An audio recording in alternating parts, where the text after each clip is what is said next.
Ah, la Coupe du Monde en Afrique du Sud. La première sur le continent africain, le berceau de l'humanité. C'est beau, c'est émouvant, c'est la fête quoi. Non, bordel, non, stop. Non, nous les Français, on n'aime pas faire la fête, ok? On n'aime pas être bien. Nous, on préfère bouder dans notre coin, caché derrière des rideaux, à l'abri des regards. Tout en ayant notre petit moment de succès international. Allez, voilà comment on prépare une Coupe du Monde. Après un Euro 2008 plus catastrophique que celui de 2004, à l'issue duquel Jacques Santini avait été remplacé par Raymond Domenech, ce dernier est reconduit par la 3F, Fédération Française de Football, à 19 voix sur 20. On se dit qu'on peut poursuivre l'aventure avec le héros de Qui veut épouser Estelle. On pense que le tacticien de génie qui nous a offert une finale de Coupe du Monde en 2006 n'a pas eu de chance en 2008 et plantera le drapeau bleu, blanc, rouge sur le toit du monde. Après des qualifications difficiles, la France finit deuxième de son groupe et a le droit de jouer un match de barrage pour se qualifier pour la Coupe du Monde 2010. Nous affrontons donc l'Irlande, portée par le Fighting Spirit. Il est donc logique d'utiliser toutes les armes qui sont à notre disposition et notre capitaine n'hésitera pas à sortir un joli joker de sa main. La France fustige Thierry Henry, symbole de la sournoisie gauloise, mais en même temps est plutôt contente qu'il l'ait qualifié pour cette Coupe du Monde. J'ai déjà vu des faux culs. Quoi de mieux pour partir confiant pour une grande compétition que de changer de capitaine juste avant celle-ci? Et puis, tiens, on ne nommera pas le vice-capitaine, on prendra un autre joueur pour prendre sa place. Comme ça, on chamboule tout, la hiérarchie, le groupe est perdu, on est prêt. Et puis tant qu'on y est, pourquoi pas ne pas annoncer le nom du futur sélectionneur avant la Coupe du Monde, hein? C'est tellement plus rigolo. Moi tu me dis que j'ai une mission et que peu importe le résultat je serai viré, je prends la famille, les amis et je pars me faire dorer la pilule au soleil aux frais de la princesse. Alors que Roselyne Bachelot, ministre des Sports, et Ramayad, sa secrétaire d'État, doivent rejoindre les Bleus en Afrique du Sud, la Benjamine critique le prix, jugé trop cher, des chambres d'hôtel de l'équipe de France. Les joueurs boudent donc la cousine du gouvernement lors d'une visite dans le township, mais rentreront au camp de base avec Tata Roselyne. On va juste rappeler que Ramayad avait réservé au cas où une chambre d'hôtel dont la nuitée coûtait plus cher que celle des joueurs de l'équipe de France. J'ai déjà vu des faux culs. Le contexte est donc propice. Si la France déçoit, un conflit interne qui sortirait du vestiaire par exemple, le 19 juin 2010. La bombe explose. Dans la soirée, Jean-Pierre Escalette, président de la Fédération Française de Football, tient une conférence de presse avec Patrice Evra, capitaine des Bleus. Le président de la 3F annonce l'exclusion de Nicolas Anelka suite à son refus de s'excuser auprès de Raymond Domenech. Patrice Evra lui a une autre ambition. Son objectif, démasquer la taupe. Une autre version dit que l'attaquant des Bleus a voulu s'excuser, mais que Raymond Domenech n'avait pas envie de lui parler. Tant pis, trop tard. Il aura le droit à un dernier dîner avant de quitter l'Afrique du Sud. Voilà notre élément déclencheur. En signe de manifestation de leur mécontentement à l'encontre de la 3F et de leur soutien à Nicolas Anelka, les joueurs de l'équipe de France décident de boycotter l'entraînement du 20 juin. Mais cette séance qui ne doit accueillir que des journalistes durant le premier quart d'heure se voit en fait ouverte au public et aux écoliers de Nasnar. Les joueurs à la base avaient prévu de rester à l'hôtel, mais ne souhaitant pas décevoir leurs fans venus les voir, ils décident de se rendre en bus au Field of Dreams. Ils signent des autographes, discutent, se font prendre en photo avec leurs fans, puis ils remontent dans le bus, alors que Patrice Evra se dirige vers Robert Duverne, préparateur physique de l'équipe de France, pour discuter avec lui du fait que mec, il n'y aura pas d'entraînement. Il est accompagné de Raymond Domenech, déjà au courant de la décision des joueurs et qui jouera le rôle de médiateur. Le préparateur physique s'énerve, quitte le terrain et le capitaine rejoint ses coéquipiers dans le bus. Puis à leur tour, Jean-Pierre Escalette et Raymond Domenech rejoignent les joueurs pour discuter avec eux. À ce moment-là, Jean-Louis Valentin, directeur délégué de la sélection, annonce dépité à la France et au monde entier qu'il démissionne de ses fonctions. Enfin vient l'appel du 20 juin. Une lettre rédigée par quelqu'un de l'extérieur au groupe et envoyée par mail aux joueurs qui exprime le point de vue et la volonté des Bleus. Et ce papier va être lu devant les médias du monde entier par Raymond Domenech en personne. La France va à ce moment-là atteindre le summum du ridicule et de la honte devant les caméras du monde entier.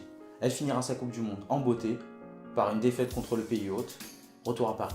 Des enquêtes seront instaurées par la Fédé, par des journalistes, des sanctions seront prises à l'encontre de quelques joueurs et on cherchera la taupe et ses contacts. On évoque Jean-Pierre Bernès, agent de Didier Deschamps, mais surtout agent de Laurent Blanc, futur successeur de Raymond Domenech annoncé avant la Coupe du Monde, mais aussi agent de Franck Ribéry, Marc Planus et Sébastien Schillaci.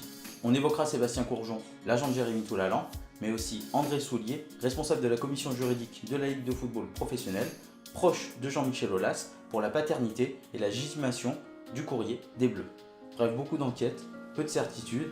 On ne sait pas qui est la taupe, qui a été en contact avec qui, d'où vient la fuite, on ne sait pas grand chose en fait, reste un gros flou et on cherche des responsabilités partout et nulle part en même temps.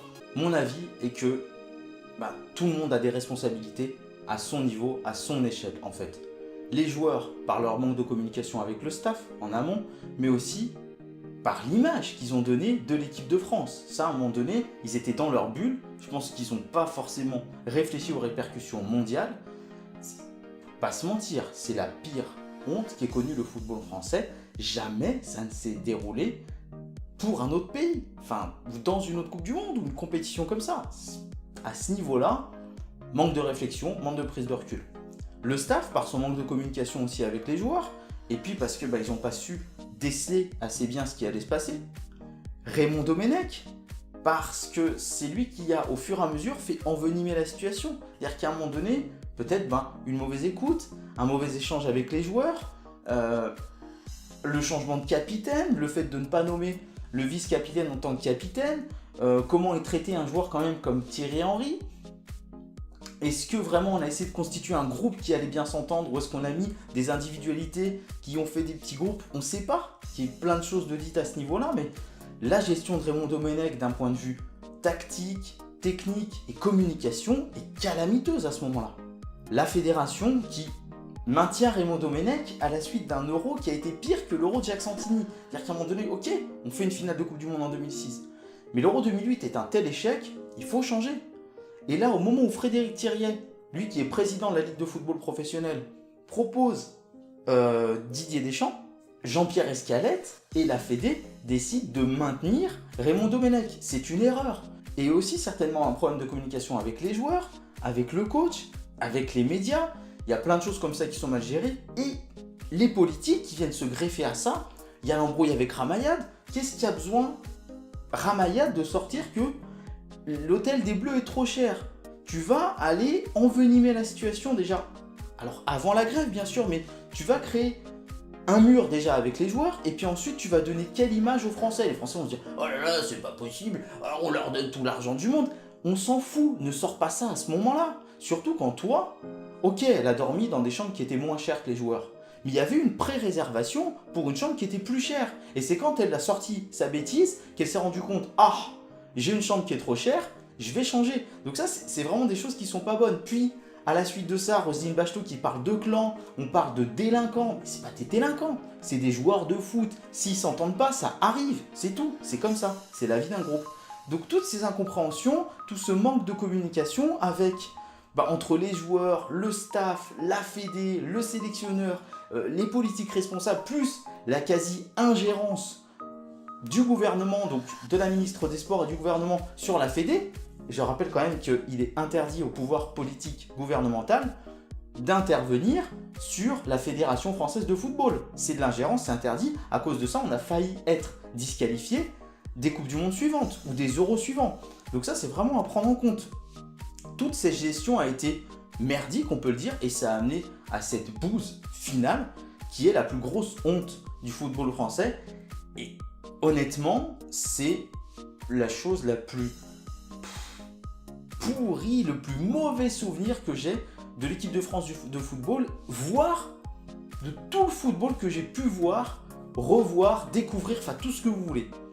Après, c'est mon point de vue, c'est peut-être pas le vôtre. En tout cas, la vidéo se termine là. N'hésitez pas à me dire dans les commentaires, vous, ce que vous avez ressenti à ce moment-là. Je sais pas, vous avez peut-être chialé, vous êtes en colère, vous avez tout cassé, ou alors ça vous a fait marrer peut-être. Je sais pas du tout. À mettre bien entendu, ça c'est important, le petit pouce bleu, parce que je vous mets la dernière vidéo ici, le logo s'abonner ici. Et je vous avoue que les vidéos montent de plus en plus. Vous me faites des pouces bleus, des commentaires, ça me fait énormément plaisir. Donnez-moi des retours, partagez, abonnez-vous pour que mon foot à moi devienne notre foot à nous.